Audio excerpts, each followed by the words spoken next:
নজর রাখবো পরবর্তী সংবাদে।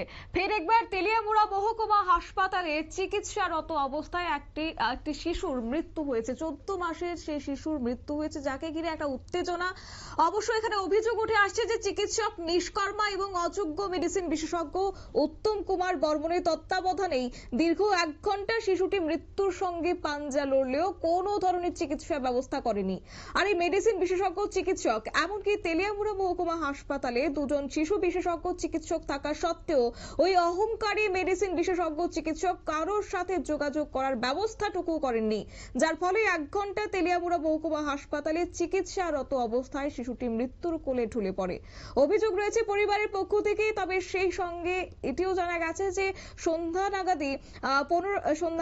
8টা 15 মিনিট নাগাদ অম্পিনগর হাসপাতাল থেকে অনুজ দেববর্মা, বয়স 14 মাস, পিতা বিশ্বজিৎ দেববর্মা, শ্বাসকষ্টজনিত কারণেই রোগাক্রান্ত হওয়ার সেখান থেকে রেফার করে তেলিয়ামুড়া মহকুমা হাসপাতালে উন্নত চিকিৎসার জন্য নিয়ে আসা হয়েছে।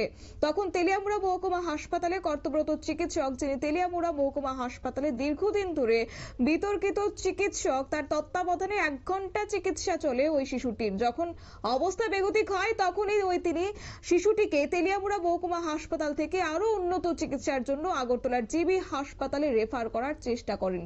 যদিও হতদরিদ্র ওই পরিবার টাকা পয়সার অভাবে জীবিতে নিয়ে আসতে পারেনি, ঠিক তার আগ মুহূর্তে শেষ নিঃশ্বাস ত্যাগ করেছে 14 মাসের এই শিশুটি। কি রয়েছে অভিযোগ, শুনুন।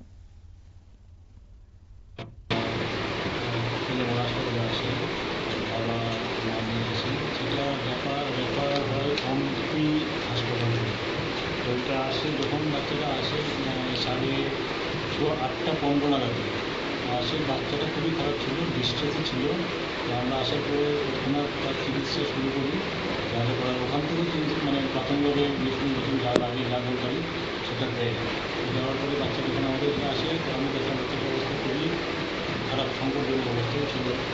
তো বাচ্চাটা যখন আসে তো আমরা কী করবো, তার বাবাকে বললাম যে তোমার বাচ্চাটাকে এখানে রাখাটা ঠিক হবে না, আমরা আবার চেষ্টা করে আমরা আবার করছি। তো ওষুধপত্র দিয়ে তোমরা যদি পারো। আপনারা শুনলেন সংশ্লিষ্টের বক্তব্য।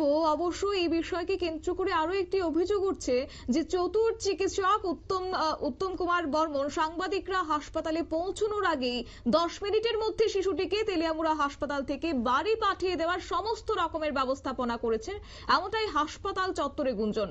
পরিশেষে এটাই বলা যায় যে তেলিয়ামুড়া মহকুমা হাসপাতালের পরিকাঠামোগত উন্নয়ন এলাকার বিধায়িকা কল্যাণী সাহারাই যতই চেষ্টা করুক না কেন, ওই হাসপাতালের গুণধর চিকিৎসক এবং স্বাস্থ্যকর্মীদের দ্বারা কোনোভাবেই উন্নয়ন সম্ভব নয়। সেটাই আরো একবার চোখে আঙুল দেখিয়ে দিয়েছে হাসপাতাল এই গুণধর চিকিৎসকরা।